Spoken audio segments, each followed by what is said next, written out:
योग वासिष्ठ वैराग्य प्रकरण सर्ग 11 से 12। विश्वामित्र आदि की प्रेरणा से राजा दशरथ का श्री राम को सभा में बुलाना। मुनि के पूछने पर श्री राम का अपने विचार मूलक वैराग्य का कारण बताना।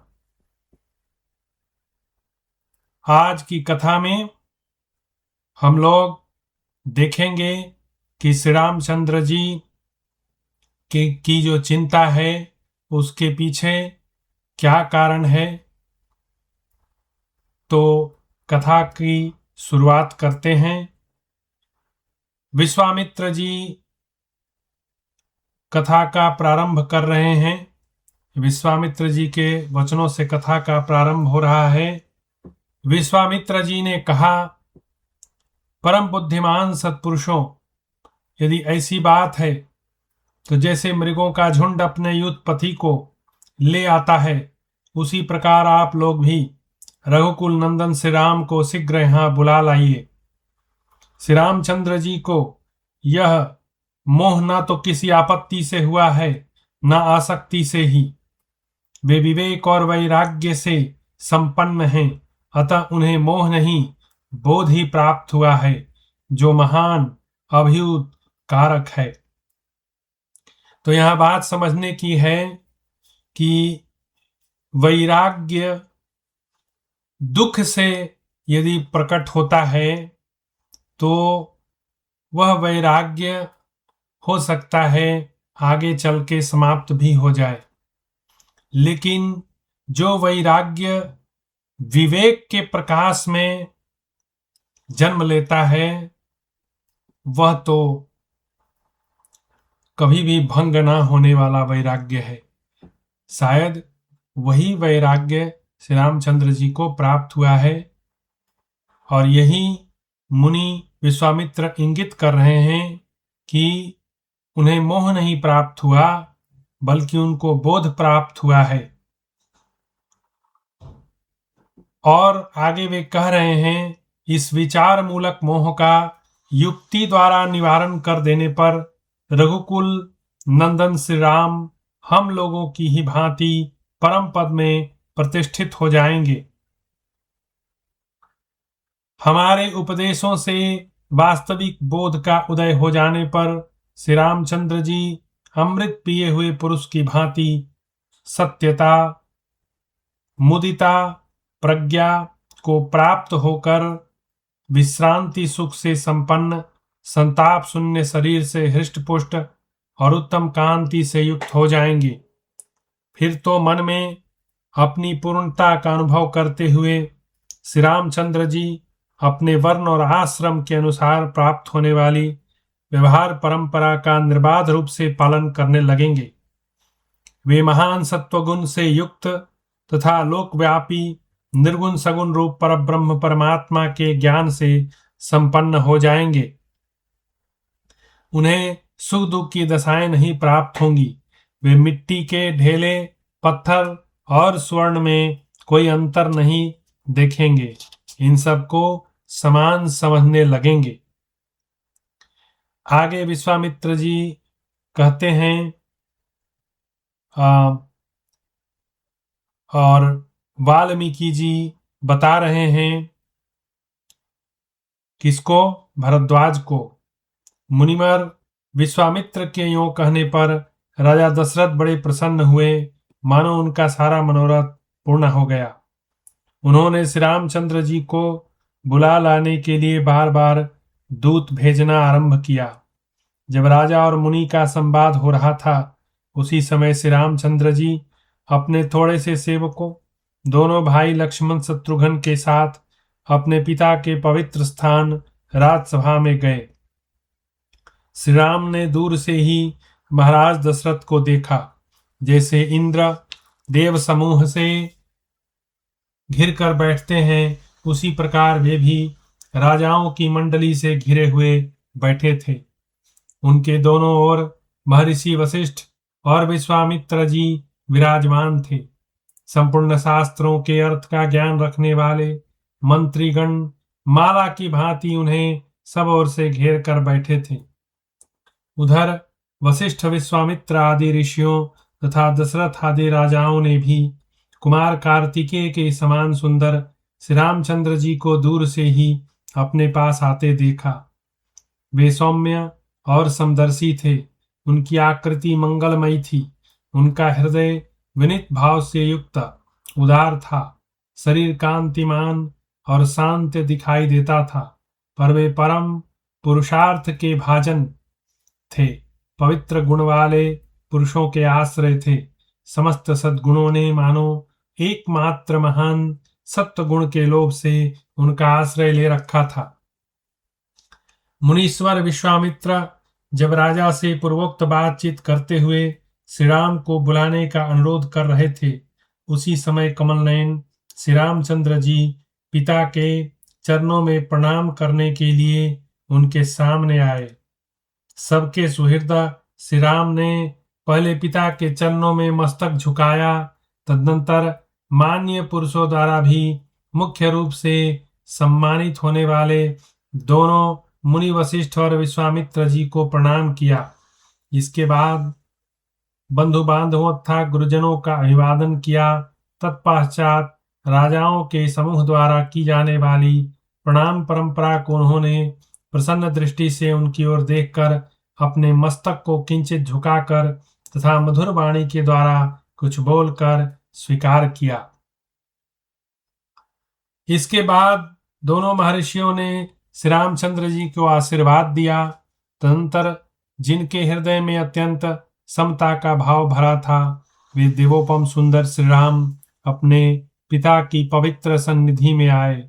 उस समय भूपाल दशरथ ने अपनी चरण वंदना करने वाले पुत्र को हृदय से लगाकर उनका मस्तक सूंघा। उसी तरह शत्रु वीरों का संहार करने वाले राजा दशरथ ने घनीभूत स्नेह से युक्त हो लक्ष्मण शत्रुघ्न को भी हृदय से लगाया।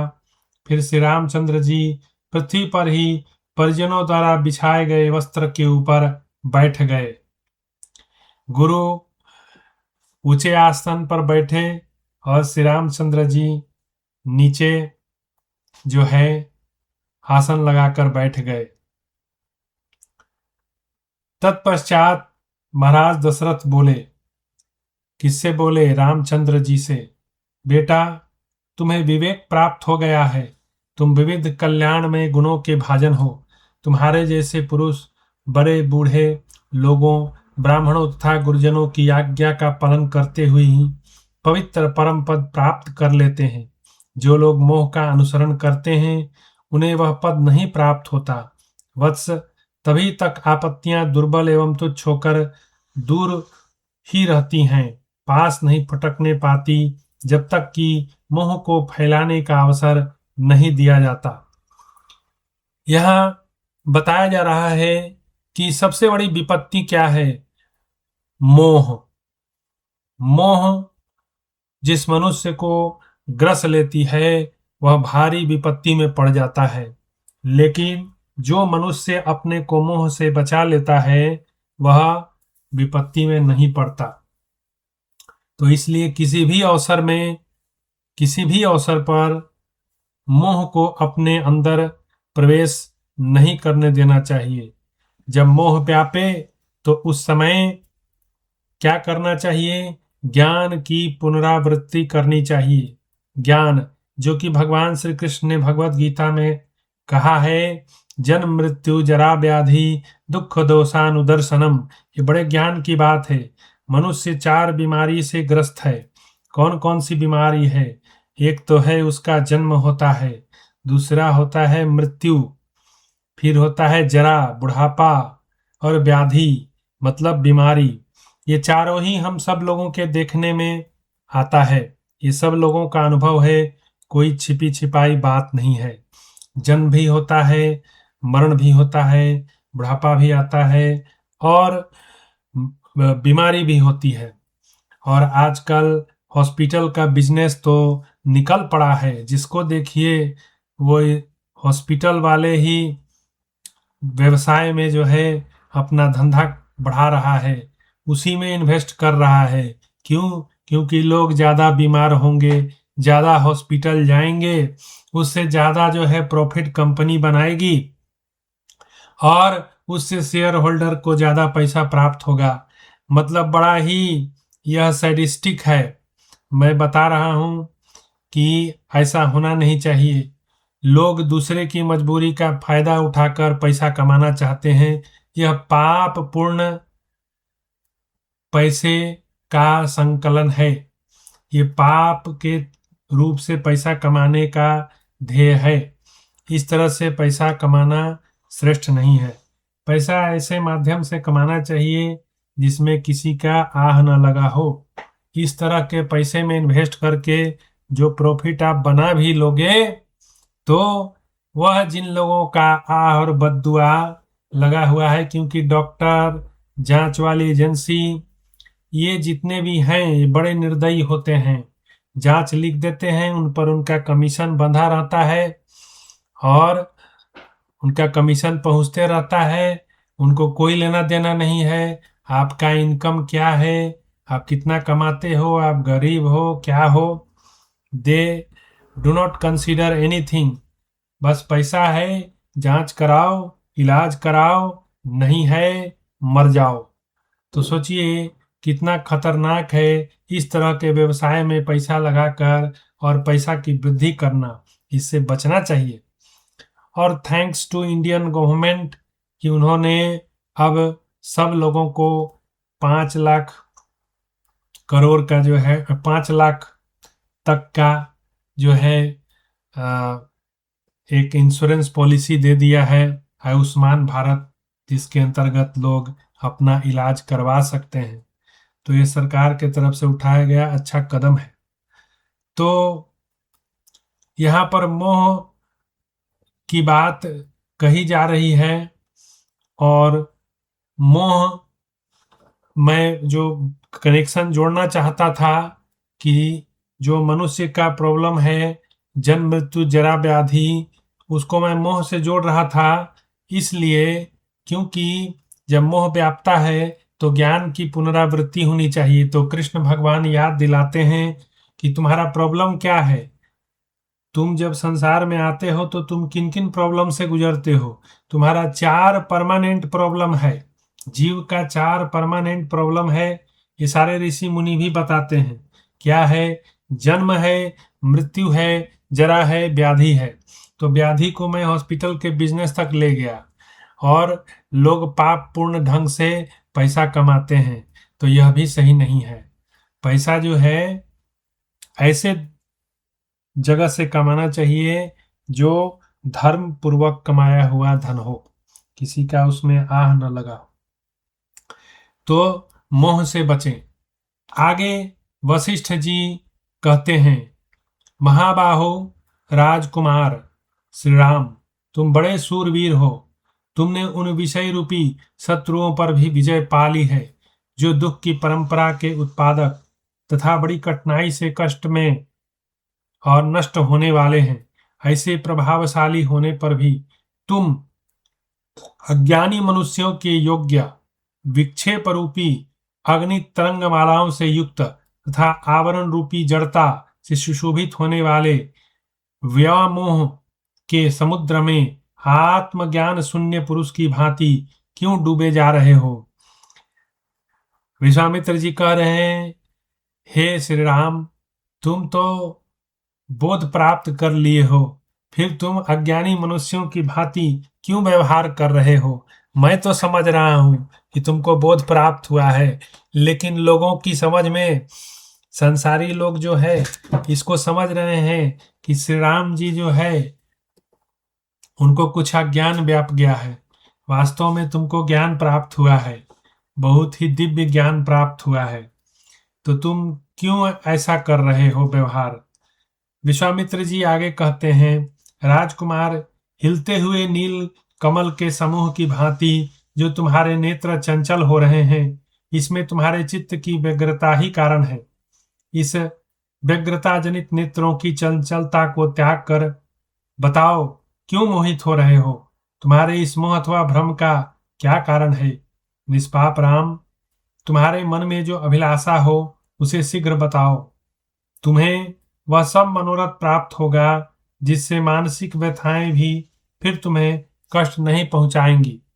तो अब विश्वामित्र जी गुरु, जो कि मैट्रिक्स मूवी में मॉर्फियस का कैरेक्टर है, तो वहां पर मॉर्फियस जो है वशिष्ठ जी के रूप में है और नियो श्री रामचंद्र जी हैं। तो अब यहाँ पर गुरु शिष्य की परंपरा के अंतर्गत जो है बातचीत हो रही है। अब गुरु जी प्रेरणा कर रहे हैं श्री रामचंद्र जी को कि तुम्हारे मन में जो कुछ सवाल है तुम पूछो मुझसे, मैं उसका समाधान करूंगा। तो उत्तम बुद्धि वाले विश्वामित्र जी का वचन, जिसके भीतर अपनी अभिलाषा के अनुरूप अर्थ का प्रकाश निहित था, सुनकर रघुकुल केतु श्री राम ने खेत त्याग दिया। फिर भगवान जो है खेत त्याग दिए और श्री वाल्मीकि जी भरद्वाज से कहते हैं, भरद्वाज, मुनीश्वर विश्वामित्र के पूछने पर श्री रामचंद्र जी ने धैर्य धारण करके परिपूर्ण अर्थ के गौरव से दबी हुई सीमंद मनोहर वाणी में कहा। क्या कहा? ध्यान से सुनिए। श्री राम जी के एक एक वर्ड में जो है गागर में सागर। हाँ, क्योंकि ये वही सब प्रश्न करेंगे जो अद्वैत का सिद्धांत है, जिसको समझना बड़ा कठिन है, लेकिन श्री रामचंद्र जी वही सब सारे प्रश्न अभी यहाँ पे करेंगे। तो प्रश्नों को ध्यान से सुनिए। श्री राम जी क्या कह रहे हैं? श्री राम जी बोल रहे हैं, मुनीश्वर, मैं अपने पिताजी के महल में उत्पन्न हुआ, बढ़ा, फिर मैंने विद्या प्राप्त की। तत्पश्चात सदाचार के पालन में तत्पर रहकर तीर्थ यात्रा के उद्देश्य से समुद्रों द्वारा घिरी हुई सारी पृथ्वी पर भ्रमण किया। इतने समय में मेरे मन में जो विचार उत्पन्न हुआ वह इस संसार विषयक आस्था को उठा देने वाला है। तीर्थ यात्रा करने के अनंतर मेरा मन विवेक से पूर्ण हो गया, जिससे मेरी बुद्धि भोगों की ओर से निरस हो गई और उसके द्वारा मैंने इस प्रकार विचारना आरंभ किया। तो मूल में क्या बात है? श्री रामचंद्र जी को यह बोध कैसे प्राप्त हुआ? क्योंकि वे तीर्थों के संपर्क में आए, मंदिरों का दर्शन किया, नदियों का दर्शन किया, उनके चित्त की जो अशुभ वासना थी वह नष्ट हुई और शुभ वासना जो है वह प्रवेश कर गई। तो उनके मन में वैराग्य उत्पन्न हुआ। तो वही वे बता रहे हैं और उनको क्या बोध हुआ है उस बात को कहने जा रहे हैं। तो मैट्रिक्स फिल्म का जो कैरेक्टर था नियो, वही श्री राम जी चंद्र जी का कैरेक्टर है। तो श्री रामचंद्र जी कुछ बात बता रहे हैं गुरु जी को। यह जो संसार का विस्तार है, इसमें क्या सुख है? जिसको आप संसार कह रहे हैं उसमें क्या सुख है?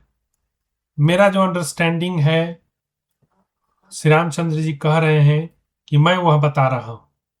चर अचर मतलब जो चलने वाले हैं प्राणी और जो नहीं चलने वाले हैं, जो सजीव निर्जीव जिसको बोलें, चर अचर प्राणियों की चेष्टाओं और सजीव निर्जीव जो भी है चेष्टाओं के विषय तथा केवल वैभव काल में ही रहने वाले ये जितने भोग के साधनभूत पदार्थ हैं, सब के सब अस्थिर क्षणभंगुर हैं।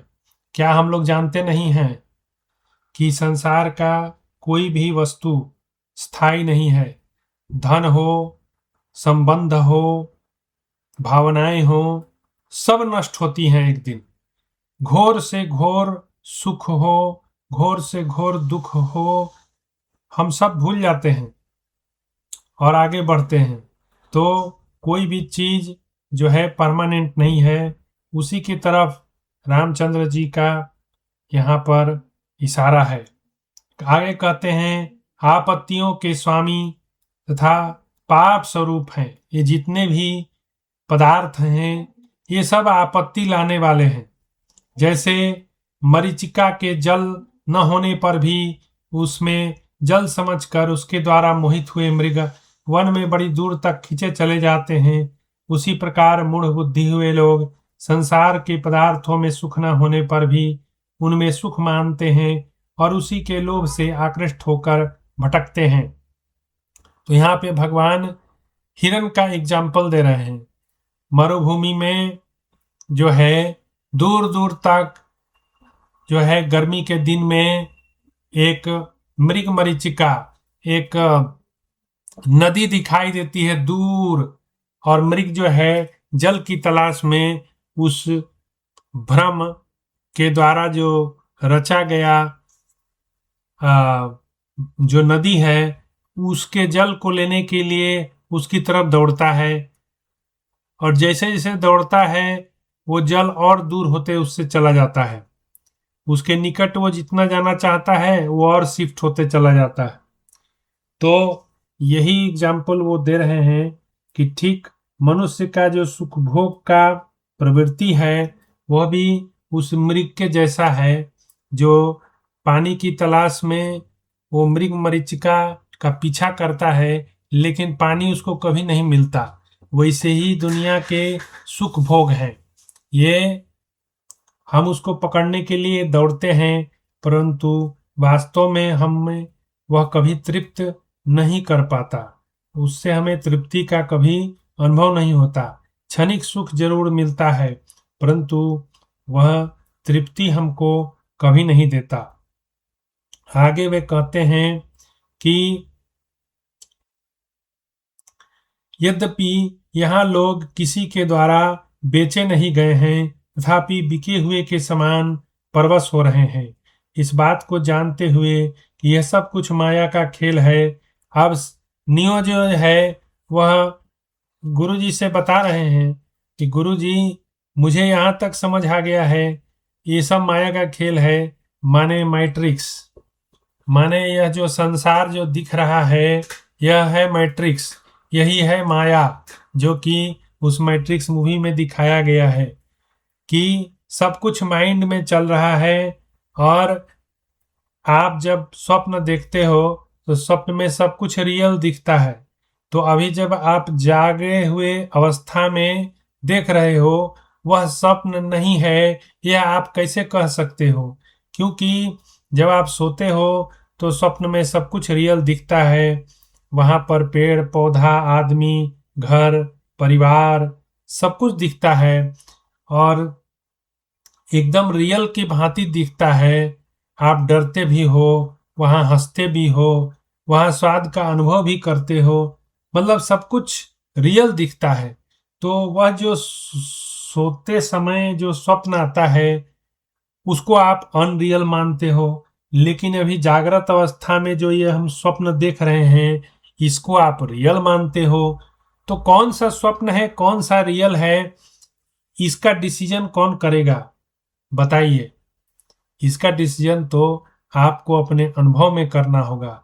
ये दोनों ही रियल नहीं है, रियलिटी इन दोनों से अलग है। फर्क क्या है कि जो स्वप्न के अंदर जब हम लोग सो जाते हैं और जो स्वप्न आता है उस समय जो हम लोग चीजें देखते हैं स्वप्न में उनका ड्यूरेशन जो है छोटा होता है, कुछ घंटे का कुछ मिनट का, उसके बाद हमारी निद्रा भंग हो जाती है, वह स्वप्न टूट जाता है। ठीक वैसे ही अभी जो जागृत अवस्था में हम लोग स्वप्न देख रहे हैं इसका ड्यूरेशन जो है लंबा होता है, वह आपका उम्र तय करता है। आप 40 साल जिए, 50 साल, 100 साल, आपकी उम्र जितनी लंबी उतना बड़ा स्वप्न। तो स्वप्न तो दोनों ही है, क्योंकि रियल कुछ भी नहीं है, क्योंकि सत्य तो कभी बदलता नहीं है, रियलिटी जो है कभी बदलती नहीं है। लेकिन हमारा शरीर स्वयं हमारा शरीर हमको धोखा दे रहा है, हर वक्त हमारा शरीर हमको छोड़े जा रहा है। शरीर सत्य कैसे हो सकता है? इसका जन्म हुआ, यह बचपन देखा, फिर जवानी देखा, फिर बुढ़ापा, तो ये हर स्टेज में हमको झूठा दिखाई दे रहा है, क्योंकि जो चीज बदलता है वह सत्य नहीं, जो नहीं बदलने वाला है उसे ही सनातन कहते हैं। सनातन मतलब जिस पर किसी भी पदार्थ और क्रिया का कोई भी असर ना हो, उसको कोई भी पदार्थ, कोई भी क्रिया उसको बदल ना सके, इट रिमेन अनचेंज्ड, तो वही सत्य है। तो न हमारा शरीर सत्य है, न जागृत में जो हम संसार जो मैट्रिक्स देख रहे हैं, यह मैट्रिक्स भी सत्य नहीं है। जो स्वप्न में देखते हैं वह भी सत्य नहीं है। यह दोनों ही झूठा है। और रियलिटी की एक झलक शायद आप थोड़ा सा गौर फरमाएंगे तो आपको स्वप्न में दिखता है। स्वप्न में नहीं, आप जब गहरी निद्रा में होते हो उस समय आपको एक रियलिटी का थोड़ा सा झलक दिखाई देता है। कैसे? सुनिए। जब आप गहरी निद्रा में चले जाते हो तो उस समय आपको किसी भी चीज की चिंता नहीं रहती। आपको न धन की चिंता है, न आपको घर की चिंता है, न परिवार की चिंता है। दुनिया की सारी टेंशन जो है खत्म।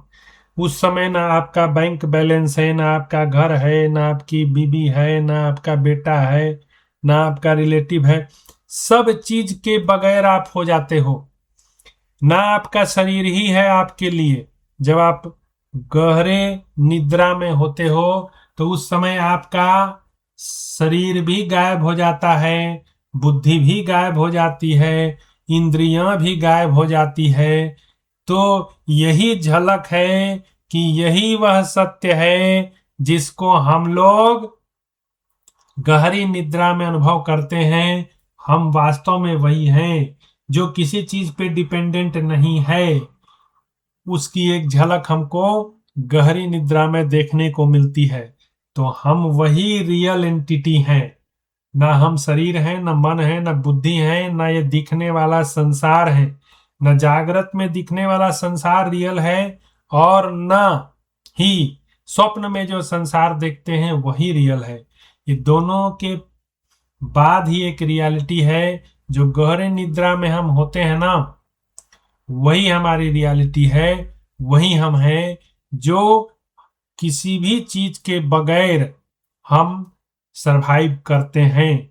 हमको सरवाइव करने के लिए शरीर की भी आवश्यकता नहीं, बुद्धि की भी आवश्यकता नहीं, माइंड की भी। ये सब के बगैर भी वह जो सत्य है, जो शाश्वत है, वह सदैव रहता है। वह हर काल में रहता है। वह कल भी था, आज भी है, शरीर के नष्ट होने पर भी रहेगा। तो वही बात यहाँ पे श्री रामचंद्र जी माया का खेल बता रहे हैं। संसार के इस प्रपंच में जो अत्यंत दुर्भाग्यपूर्ण भोग दिखाई देते हैं, ये क्या हैं? इस पर विचार करना चाहिए। सब लोग व्यर्थ ही इनके मोह में पड़कर भ्रांतिवश अपने को बद्ध मान कर बैठे हुए हैं। जैसे वन में किसी गड्ढे के भीतर गिरे हुए मूढ़ मृग दीर्घकाल के पश्चात यह जान पाते हैं कि हम गड्ढे में हैं। उसी प्रकार लोगों ने बहुत समय के बाद यह जाना कि हम मूढ़ जीव व्यर्थ ही मोह में पड़े हुए हैं। मुझे राज्य से क्या लेना, भोग से क्या प्रयोजन, मैं कौन हूँ, यह दृश्य प्रपंच क्या है, किस लिए सामने आया है। जो मिथ्या है वह मिथ्या ही रहे। इसके मिथ्या होने से किसकी क्या हानि होने वाली है। ब्राह्मण जैसे यत्र तत्र भ्रमण करने वाले पथिक को मरुभूमि से विरक्ति हो जाती है, वैसे ही इस प्रकार विचार करते करते सभी भोग्य पदार्थों में मेरी अनुरुचि हो गई है। तो ज्ञान की पुनरावृत्ति का यह फल है। बार बार जन्म मृत्यु जरा व्याधि का चिंतन आप करोगे तो रियल प्रॉब्लम आप अपना समझोगे और आपका मन जो है वो जो संसार का जो जाल है उससे बाहर निकलने का फिर प्रयास करेगा। तो यही चीज रामचंद्र जी बता रहे हैं।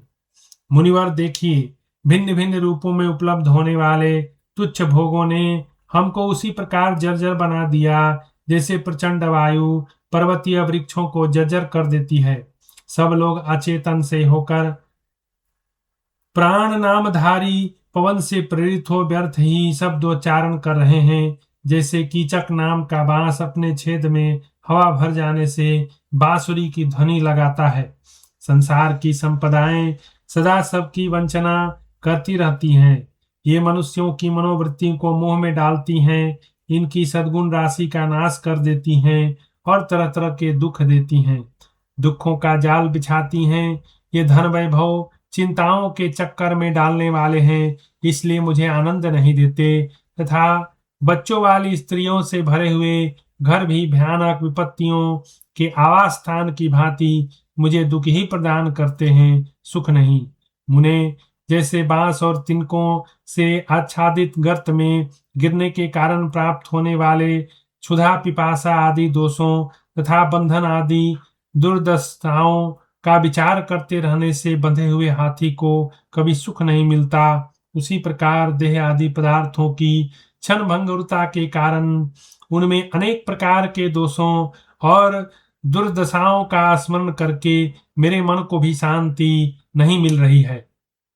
अज्ञान रूपी रात्रि में तीव्र मोह रूपी कोहरे से लोगों की ज्ञान रूपी ज्योति के नष्ट हो जाने पर दूसरों को दुख देने में परम चतुर विषय रूपी सैकड़ों चोर हर समय प्रत्येक दिशा में विवेक रूपी श्रेष्ठ रत्न का अपहरण करने के लिए जी जान से लगे हैं। युद्ध में उन्हें मार भगाने के लिए तत्वज्ञानी पुरुषों को छोड़कर दूसरे कौन से सुभट समर्थ हो सकते हैं। तत्वज्ञानी ही उनको नष्ट करने में समर्थ हैं, दूसरे नहीं। तो यहाँ पे 11 और 12 सर्ग की समाप्ति होती है। तो इस अध्याय में हमने देखा श्री रामचंद्र जी को बोध प्राप्त हुआ है और वे संसार को एक स्वप्न की भांति समझते हैं कि स्वप्न में और इस जागृत अवस्था में कोई ज्यादा अंतर है नहीं। इन दोनों का ड्यूरेशन अलग अलग जरूर है। स्वप्न कुछ घंटे कुछ मिनट तक रहता है और यह जो जागृत में हम लोग स्वप्न देख रहे हैं यह थोड़ा लंबा होता है। यह हमारी उम्र तय करती है। जो जितना लंबा जीता है वो उतना बड़ा स्वप्न देखता है, लेकिन है तो स्वप्न ही। क्योंकि जो यह सत्य होता तो यह संसार सदैव के लिए प्राप्त हो जाता, लेकिन होता तो ऐसा है नहीं। यह तो छूट रहा है, हर पल हर समय छूट रहा है।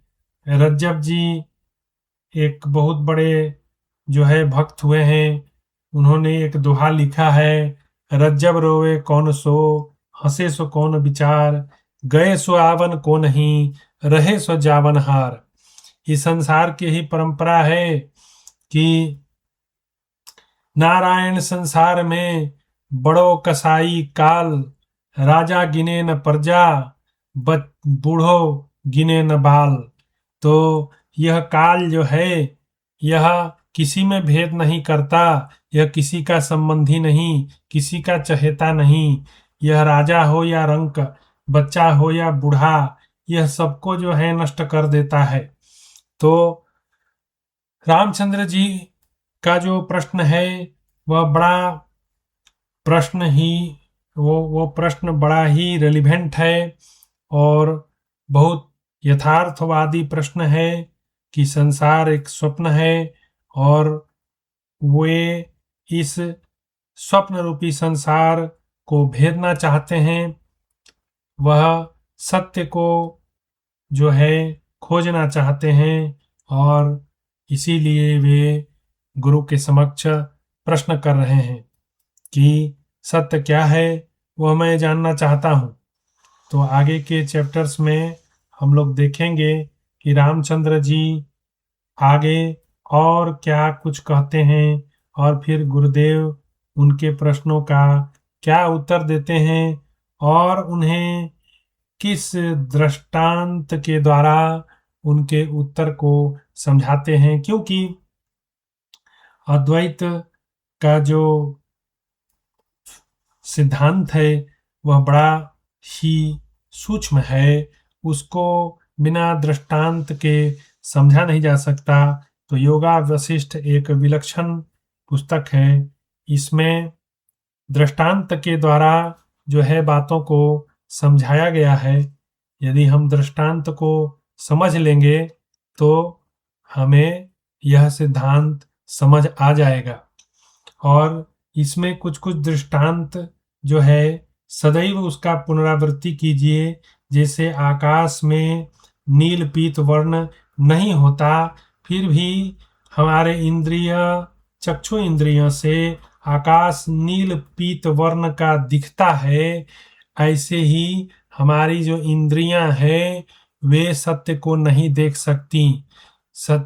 इंद्रियों की एक सीमा है, उस सीमा के बाहर वे सत्य को नहीं देख सकती। तो सत्य को देखने के लिए इंद्रिय भेदन करना होगा, इंद्रियों के पार जाना होगा। इंद्रियों की पहुंच से सत्य बहुत बाहर है।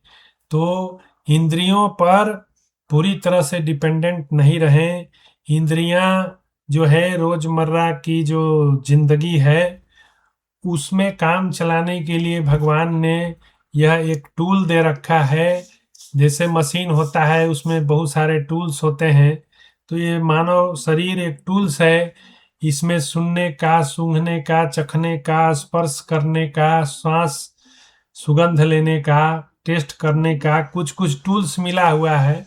उसके द्वारा जो है संसार, ये जो माया रचित संसार है, इसका अनुभव होता है। बस इसका पर्पस इतना ही है, इसके बियॉन्ड इसका कोई पर्पस नहीं है। क्योंकि रामसुख दास जी का कहना है कि जो सत्य है, सत्य को कर्मेंद्रियों से नहीं प्राप्त किया जा सकता। सत्य जो है करण निरपेक्ष है, करण सापेक्ष नहीं है। मतलब करण निरपेक्ष का मतलब है कर्ता ने कर्म को करण से, राम ने बाली को बाण से मारा, तो कर्ता ने कर्म को करण से। तो हम लोग जो पढ़ते हैं कारक, उसमें होता है ना, तो राम ने बाली को बाण से मारा, तो यहाँ पर से जो है करण, करण कौन है? इंद्रियां हैं, इंद्रियां है यहाँ पर, बाण नहीं है, इंद्रियां है। तो करण जो हमारा है वह इंद्रियां है। तो इंद्रियां के द्वारा जो है वह सत्य नहीं जाना जाता। इंद्रियां के रिलेशन से हम सत्य को नहीं जान सकते। इंद्रियां की जो पावर है वह लिमिटेड है, उस लिमिटेड पावर से सत्य को नहीं जान सकते। यह करण निरपेक्ष है, सत्य जो है करण निरपेक्ष है। जैसे रामसुख दास जी का कहना है कि तो आप कहेंगे कि हम तो इतना नाम जप करते हैं, भगवान का नाम लेते हैं, तो इसमें हमारी सारी इंद्रियां इन्वॉल्व होती हैं, हमारा मन भी इन्वॉल्व होता है, हमारा जिह्वा भी इन्वॉल्व होता है। तो आप किस तरह से कह रहे हो कि सत्य जो है करण निरपेक्ष है? भगवान के नाम लेने से ही तो मुक्ति होती है। तो इसमें तो सब इंद्रियां जो हमारी काम कर रही हैं, तो आप क्यों कहते हैं कि क्रिया के द्वारा जो है भगवान की प्राप्ति नहीं हो सकती? ये तो बड़ा कॉन्ट्राडिक्टरी बात है कि बोलते हैं भगवान का नाम भी लो और बोलते हैं कि वह तो क्रिया हो गई भगवान का नाम लेना, क्योंकि इंद्रियां उसमें इन्वॉल्व हैं। जहां भी इंद्रियां हैं वहां क्रिया होती है। तो इस क्रिया से भगवान को कैसे प्राप्त करें? क्योंकि भगवान तो करण निरपेक्ष हैं, इंद्रियों से तो वो प्राप्त नहीं होते। अब यहीं पर जो है बहुत बड़ा एक रहस्य है जो कि गुरु जानते हैं, तो उन्हीं के आशीर्वाद से हम आपको बता रहे हैं। समझिए होता क्या है। गुरु जी रामसुख दास जी का कहना है कि होता क्या है कि जब हम भगवान का नाम जप करते हैं तो उससे क्या होता है, हमारा चित्त शुद्ध होता है, हमारा चित्त शुद्ध होता है। जो बुरी वासनाएं हैं वो सब निकल जाती हैं। चित्त जो है शुद्ध वासना को पकड़ता है। शुद्ध वासना को पकड़ने से क्या होता है कि हमारा जो अंदर में विवेक है, अभी विवेक के बारे में भी इस चैप्टर में आया था। विवेक से जो वैराग्य होता है वह 100% खरा सोना है। दुख से जो वैराग्य होता है वो टिकाऊ नहीं है। जैसे शमशान में लोग जाते हैं, दूसरे को मरा हुआ जलते हुए देखते हैं तो कहते हैं संसार में क्या रखा है, एक दिन हमको भी आके यहाँ पे ऐसे ही जलना है। लेकिन जैसे शमशान से बाहर निकलते हैं, उनका ज्ञान जो है माया मिटा देती है और फिर संसार के पचड़े में वे पड़ जाते हैं। तो गुरु जी का यही कहना है कि होता क्या है, जब भगवान के आप नाम लेते हो तो आपके चित्त शुद्ध होता है, आपकी जो बुरी परंपरा वंश मतलब जो चित्त में जो परंपराएं जो बैठी हुई हैं वासना वाली, वे सब डिस्ट्रॉय होती हैं। उससे क्या होता है, एक अंदर में विवेक शक्ति है, वह विवेक शक्ति अनादि है। जैसे हमारा आत्मा है अनादि, वैसे ही वह अनादि शक्ति है। तो वह विवेक शक्ति जो है वह जागृत होता है, और विवेक शक्ति के जागृत होने से होता क्या है, हमारा जो इंद्रियों के प्रति अट्रैक्शन है, जो भाव है, वह कम होने लगता है दिन पर दिन। We start actually not giving importance to our इंद्रियां से हमारी आसक्ति छूट जाती है, इंद्रियों पे डिपेंडेंसी हमारी छूट जाती है, उस पर हम विश्वास करना छोड़ देते हैं।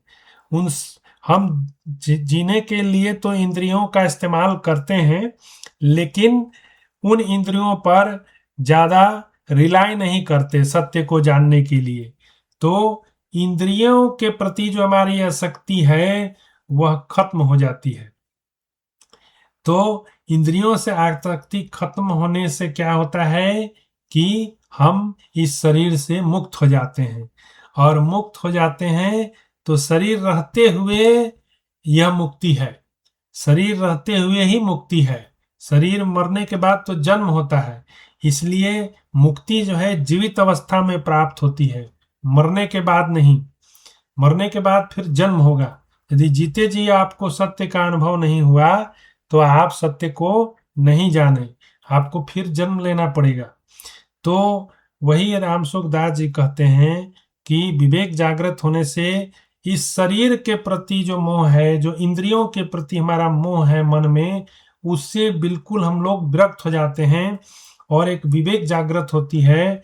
वो विवेक हमको बिल्कुल डिटैच कर देती है अपने शरीर से। तो हम लोग क्या होता है, बिल्कुल आत्म स्वरूप हो जाते हैं। आत्म स्वरूप होने से आत्मा परमात्मा में जाके मिलता है, और उसे महसूस होता है मैं ही तो वह राम हूं जिसको मैं ढूंढ रहा था। राम से मुलाकात हो जाती है। इसको ऐसे समझिए, जैसे कोई राजा रानी से मिलने के लिए आता है, रानी का महल कहीं दूर है, तो राजा अपने रथ पर सवार होता है, उसका रथ का चालक है, घोड़ा है, उन सब के साथ राजा आता है। लेकिन रानी के महल में जाने से पहले क्या करता है राजा, रथ रथवान गाड़ी घोड़ा उसका जो भी है सब महल के बाहर छोड़ देता है। उसके बाद महल के अंदर में रानी से मिलने के लिए प्रवेश करता है, सब कुछ का त्याग कर देता है। तो यही चीज होता है वास्तव में। जब हम लोग नाम जप करते हैं इंद्रियों से, तो इंद्रियों में जो हमारी आसक्ति है, शरीर में जो आसक्ति है, उन सब से मन मुक्त हो जाता है, और शरीर में रहते रहते हम मुक्ति का अनुभव करते हैं। और जैसे ही आप शरीर के अटैचमेंट से छूट जाओगे, आप सत्य में जाके मिल जाओगे, आप सत्य को जान जाओगे। तो यही बात यहाँ पे बताई जा रही है। तो अभी मैं यहीं समाप्त करता हूँ, फिर अगले चैप्टर में हम लोग देखेंगे कि आगे कथा कैसे बढ़ती है। जय श्री राम।